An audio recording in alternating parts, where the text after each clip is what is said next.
million more Americans lost their health insurance. 6 million more.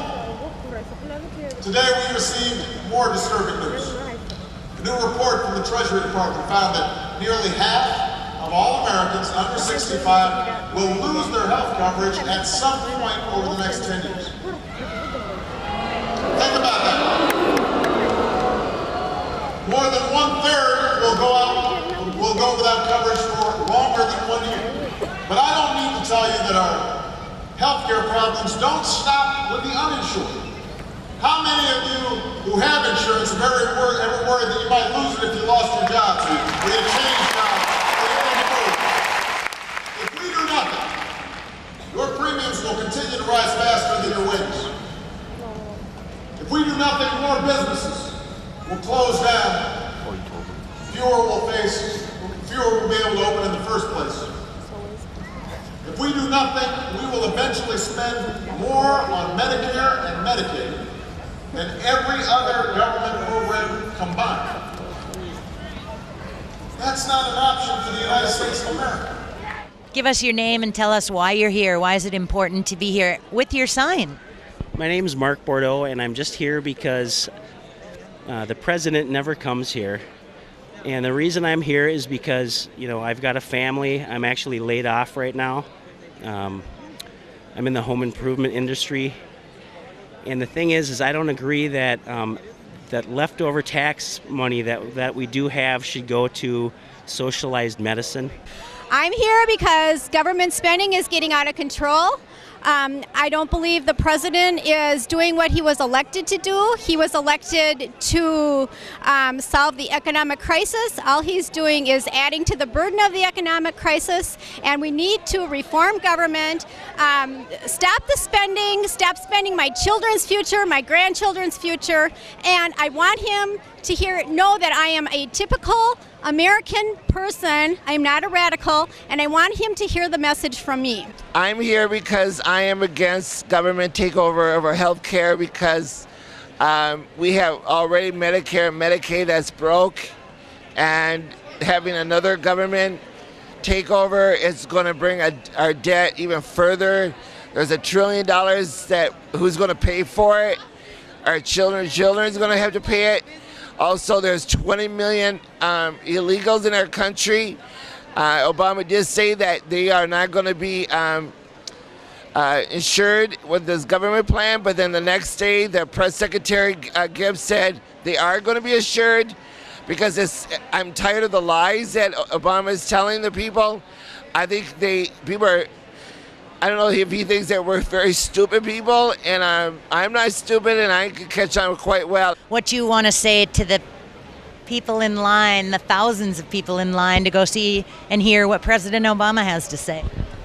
They need to stop being lemmings and actually read the bill, which our Congress people need to read the bill too. Healthcare he says it's not going to raise the deficit. It is. It's going to raise taxes.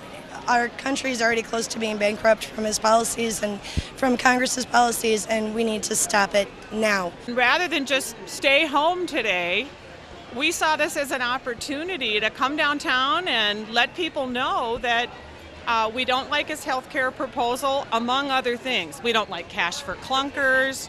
We don't like the federal government as a solution to all of America's problems. She just called you a racist. Oh, okay. Where'd that come from? I have no idea. Yeah, it's interesting. I'm probably a sexist too.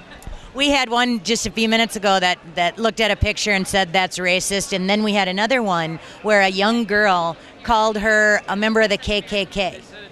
It's so sad. I've been sort of a libertarian / conservative most of my adult life, and I've been called those names. I've been called a Nazi. I mean, you name it, I've been called it, and you just have to develop a sense of humor. I know you know what I'm talking about. So anyway, I brought my children this morning. I'm Kim Crockett. This is my daughter Catherine and my son Will. Hi. And my children have been saying, Mom, what can we do? Their future's at stake. Yes, I'm dressed as a zombie. I'm one of the 22,000 people that die every year because they don't have access to health insurance. And I'm advertising a zombie march for single-payer health care, which is going to take place on September 24th. yeah, basically we're getting out, we're getting loud. We're going to be fighting for a system that's going to cover everybody, that's going to provide high quality care to everybody. How are you going to pay for it? Are we going to pay for it by cutting a lot of the bureaucratic costs and getting rid of the profits that are plaguing our for-profit healthcare system? We have two signs here. I believe in the Constitution. I'm a right-wing extremist. Defeat liberal crossed out fascism. Both of these people were approached by some of the attendees for today's rally with President Obama. And what did the little girl say about your sign? She called me a Ku Klux Klanner because I was carrying a constitutional sign. I love your signs. You actually had somebody come up and call this sign racist. It says, "Do you want this guy in charge of your health?" That is not racist. What the heck? It's a difficult thing, but I took my chances. I wanted a thought-provoking sign for people to look at and really think about. Do you want someone else, no matter who it is, telling you what to do? And what have people said to you today? Shame on you. You're a racist. Yes, I do want someone else in charge of my health care, which is really scary. Yeah, okay.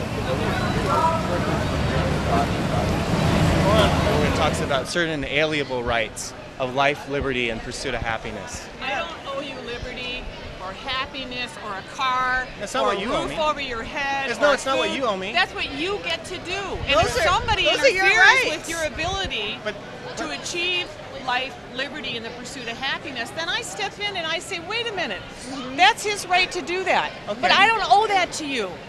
I'm Just not- like I don't owe somebody newsprint and paper to express their First Amendment rights. Do you owe someone an opportunity to use our federal highways? Do I owe somebody an Do opportunity? you drive on interstate highways? Absolutely. We pay taxes for that. Oh, we but- pay our own oh, but- taxes. That's people- called infrastructure. But, but you're saying you're a right-wing extremist. You're saying there's nothing in the Constitution that says that we should pay taxes. It's an amendment to, Is there? to the Constitution. There's- Do you want me to get it out Yeah, for you? she's got Oh, it right. We So have you can it amend right the there. Constitution.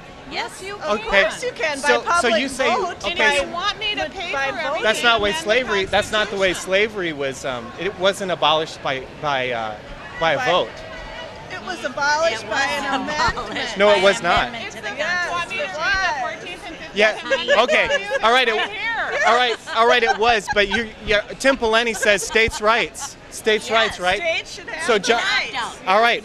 So why couldn't states opt out for slavery since it's not included in the Constitution? They did opt out of slavery, the did. North versus the South. Right. Remember There that? was Yeah. a war. We had a war about Right. that. Exactly. You need to study some more. No. back. You're Yeah. not Go back No. and read the I am Constitution. familiar with the Constitution. You I am. Do you know who Lake Calhoun was named after? Do you know who Lake Calhoun was named after? No. John C. Calhoun. Really? Yeah. Yes, Is that why that's it's called true. Lake Calhoun? Yes. Okay. Right. Okay. So John C. Calhoun. Well, that's why you need to study a bit. John C. Calhoun was a person that believed in states' rights, which is what Governor Pawlenty is talking about with the 10th Amendment to the Constitution. No, not Civil War, but you want to opt out. But you want to. Picking the wrong argument, sweetheart. Okay. All right.